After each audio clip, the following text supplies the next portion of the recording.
Yesterday's election seems to have achieved four key developments, four things that have happened in the last 24 hours.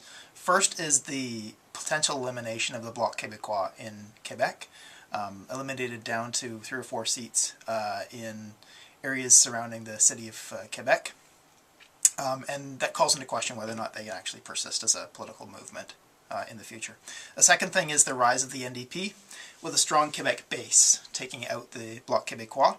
More than half the caucus of the NDP now is from Quebec, and I'm not exactly sure how well this is going to stay together. It could be a very unstable arrangement. These are a lot of unexperienced MPs that are coming to Ottawa for the next session. And we've seen a lot of these meteoric rises and falls in Quebec politics in the past. It calls to mind the creditist movement of the 1970s and the ADQ, the ADQist movement in the early part of this decade, each of which flashed out within basically 2 elections.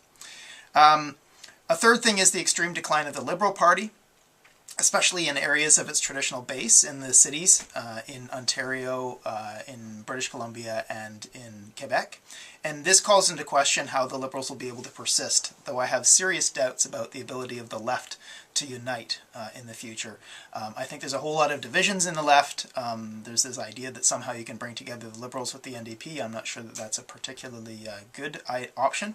I also wonder how stable the NDP itself is, as I've already mentioned, and I'm not sure that that is going to be a viable possibility. Finally, there's the ability of the Green Party to win its first seat in this election. The Greens have finally figured out that they need to stop complaining about the first past the post system and just make it work for themselves.